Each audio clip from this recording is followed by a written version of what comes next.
The Dragon Balls lie scattered, their glow dimmed by a shadow no wish can banish. Dragon Ball Daima has ended, and with Akira Toriyama's passing, the franchise teeters on the brink of chaos. Legal battles raging where Ki Blast once reigned. Dragon Ball faces its most formidable foe yet, not a villain, but a fractured future. Akira Toriyama's death in March 2024 didn't just rob us of a genius, it unleashed a storm of legal battles, creative pauses, and existential questions about a series that's defined anime for generations. As Goku's latest adventure fades, the Dragon Ball universe feels less like a soaring dragon and more like a ship adrift, its crew divided and its destination unclear. The Dragon Ball Super Manga lingers in limbo, the anime remains dormant, and a behind-the-scenes power struggle threatens to redefine the franchise's trajectory. What's next for this iconic saga? The answer lies in a tangle of rights, rivalries, and resilience. Dragon Ball Daima was a bittersweet milestone. Conceived as a return to the series' adventure-driven roots, it shrank Goku and his allies into childlike forms, pitting them against a conspiracy in the Demon Realm. Overseen by Toriyama in his final creative endeavor, the 20-episode series blended humor, heart, and stunning animation from Toei Animation, earning praise as a fitting tribute to his legacy. Its conclusion, however, marked not just the end of a story, but the beginning of a new era of uncertainty. The Dragon Ball Super anime has been absent since 2018, the manga is on an indefinite break, and a power struggle brews behind the scenes. With a legacy spanning over 40 years and billions in revenue, from manga sales to Dragon Ball Sparking Zero, the franchise is a global titan, but without Toriyama's guiding light, its future hangs in the balance. Before getting deeper into the analysis, if you're looking for a place to discuss all the hype, share theories, or just connect with fellow fans, join our Discord server, Hype's World. It's the ultimate hub for Dragon Ball enthusiasts. Don't miss out on the discussions. Check the description for the link. One of the most significant challenges facing Dragon Ball's future is the legal battle between Akio Ioku and Shueisha. As the former head of the Dragon Ball Room and a key figure in shaping Dragon Ball Super's expansion, Ioku was instrumental in working alongside Toriyama to bring the franchise into the modern era. However, his departure from Shueisha and subsequent disputes over creative and commercial rights have cast a dark cloud over the series. Reports suggest that Ioku's split from Shueisha was anything but amicable. Allegations of disagreements over Dragon Ball's creative direction, licensing deals, and control of the franchise's multimedia expansions have fueled speculation about a prolonged IP battle. With Ioku now associated with Capsule Corporation Tokyo, a new entity possibly eyeing independent Dragon Ball-related ventures, the stakes have never been higher. Shueisha, the publisher of Dragon Ball since its 1984 debut, wields immense power over the manga and its adaptions, partnering with Toei Animation and Bandai Namco to generate staggering profits. Over $10 billion across games, films, and merchandise by 2025 according to industry analysts. This financial juggernaut gives Shueisha a vested interest in maintaining the status quo. Akio Ioku, however, challenges that dominance. A veteran producer and Toriyama's confidant, Ioku helmed projects like Dragon Ball Super, Superhero, and Daima, earning Toriyama's trust to expand the franchise. The outcome of this dispute could determine whether Dragon Ball continues as a unified franchise or splinters into competing visions. As of this recording, the dispute festers as Shueisha guards its IP fortress while Ioku pushes for creative autonomy. Without a compromise, new anime adaptations of much-awaited manga arcs like Moro or Granola remain stalled, and Daima's momentum risks dissipating. Despite persistent rumors, there's been no official confirmation of a new Dragon Ball anime project. The silence is deafening, especially given how successful Dragon Ball Super was during its 2015 to 2018 run. Dragon Ball Super Broly 2018 and Dragon Ball Super Superhero 2022 proved that the franchise still had box office appeal, yet no new anime episodes have been announced. Some insiders speculate that the legal disputes have contributed to this delay. Without clear leadership and settled rights, Shueisha and other parties may be reluctant to greenlight a new series. Others believe that a new anime will inevitably happen, it's just a matter of when, not if. But the question remains, will it be a continuation of Dragon Ball Super, an entirely new concept like Daima, or even a remake of classic arcs? Fans have also been watching other projects closely. The upcoming One Piece remake by Wit Studio has set a precedent. Could Dragon Ball receive a similar treatment?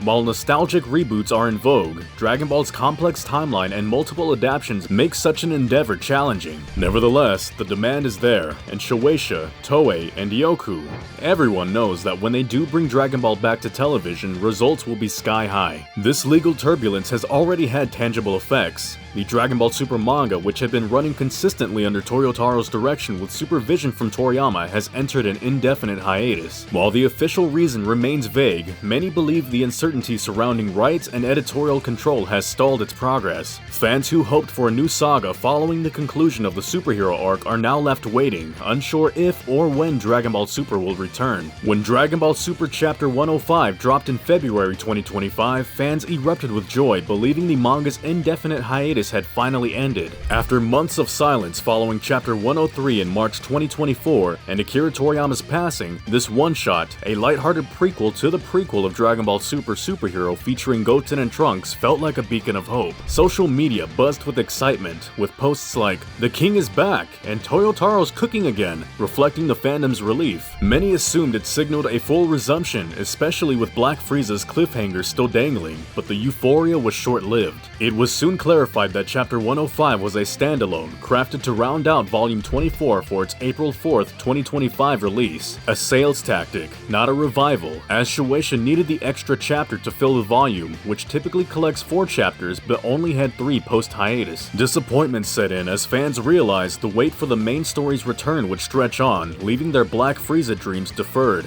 This pause has sparked concern among fans. The manga has been a lifeline for Dragon Ball Super, outpacing the anime after it ended in 2018 and driving narrative momentum. Without it, the franchise risks losing relevance in a competitive shonen landscape dominated by titles like One Piece. The hiatus also raises questions about Toyotaro's role. Will he be allowed to steer the series alone, or will Shueisha impose stricter editorial control? The lack of clarity on this date suggests a deliberate recalibration, but it leaves the story in stasis at a critical moment. However, a glimmer of hope emerged from Toyotaro's comments in Volume 24 and his interview on the official Dragon Ball website posted on April 4th. The volume features new illustrations of Shimureka and Android 18 alongside a comment from Toyotaro which reads, "When Toriyama-sensei pointed out his corrections, it wasn't exactly Dragon Ball should be this way, but instead something like manga should be this way." Toriyama-sensei wasn't just the author of Dragon Ball, he was a mangaka through and through. As a fellow mangaka who learned a lot from him, I'd like to keep this stance and keep doing my best. This statement reveals Toyotaro's reverence for Toriyama, not only as Dragon Ball's creator, but as a master of the manga craft. It suggests that Toriyama's mentorship extended beyond specific story directives to broader principles of storytelling, such as pacing, character expression, and panel composition, elements that Toyotaro aims to emulate. His commitment to keep doing my best signals a determination to uphold Toriyama's standards, while navigating the pressure of continuing the series without his direct guidance. This is particularly significant given the manga's indefinite hiatus since March 2024, as it hints at Toyotaro's readiness to resume once circumstances allow, despite the emotional and professional challenges posed by Toriyama's absence. Volume 24 also included an afterword where Toyotaro provides insights into the superhero arc and confirms its official conclusion. He talks about the special one-shot chapter 105 that dropped in February. He confirms that the origin of the Saiyaman X story was an idea that Toriyama had while planning for the manga prequel of the movie. Toyotaro couldn't include the origin story in the prequel earlier as he was strictly instructed to limit the prequel to 3 chapters only, but later, when the time came to publish Volume 24, he pitched the story as a one-shot. It got approved, which allowed him to expand the narrative. At the end of the afterword, he asks fans to stay tuned for what's next,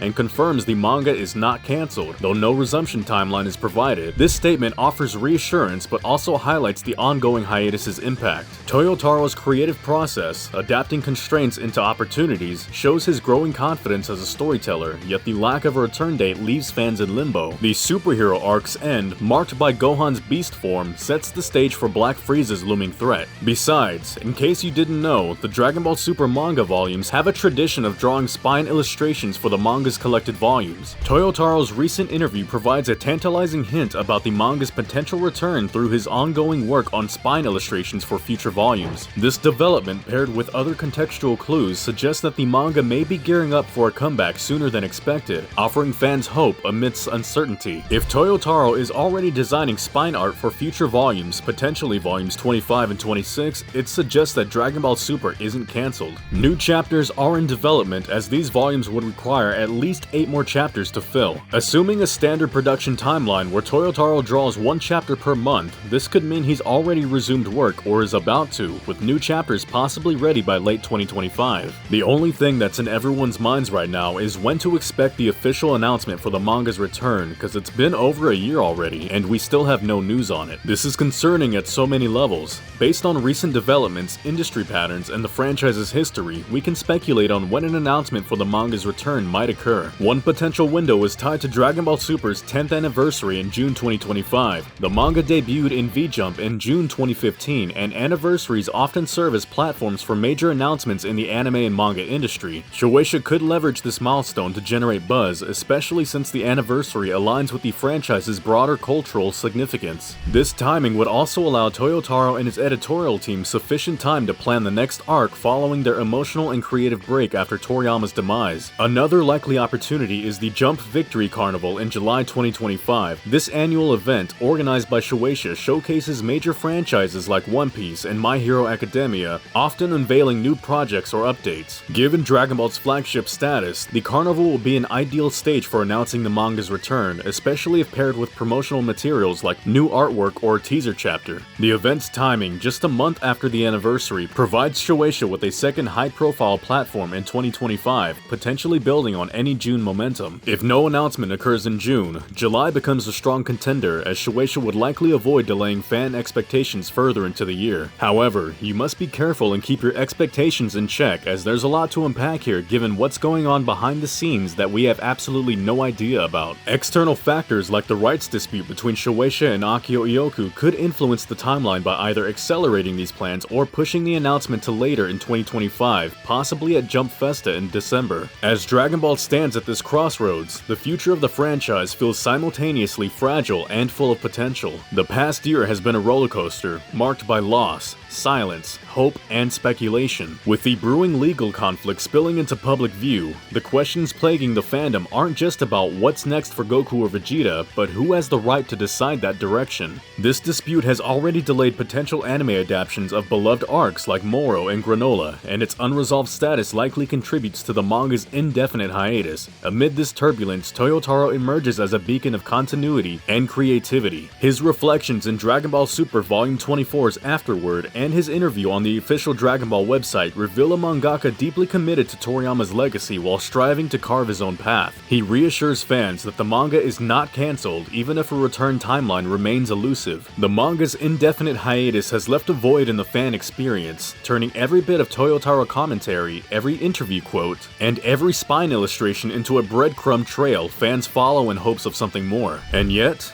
through that silence, one thing has become clear: Dragon Ball isn't dead, it's dormant, waiting for its next evolution. Dragon Ball has always thrived on transformation, from the humble martial arts tournaments of the original series to the multiverse-shaking battles of Super. Each era reinvented itself while honoring the heart of the series: adventure, friendship, and growth. That same spirit now applies off the page and screen as the creative and corporate minds behind the franchise wrestle with what it means to continue without its legendary creator. Whether the next phase involves Toyotaro-led manga arcs, Ioku-backed independent ventures, or even a Toei-produced anime reboot, one thing remains constant: the world still watches. Fans haven't stopped believing in the Dragon Balls, they're just waiting for the right wish to bring the series roaring back to life. So for now, we wait, because the story of Dragon Ball has never been about standing still. It's always been about rising up, breaking limits, and finding the strength to move forward. And when the time is right, Dragon Ball will rise again. Not just as a tribute to what was, but as a testament to what's still possible. The Dragon Balls may be scattered, but their glow, though dimmed, is far from extinguished. That's it for the day.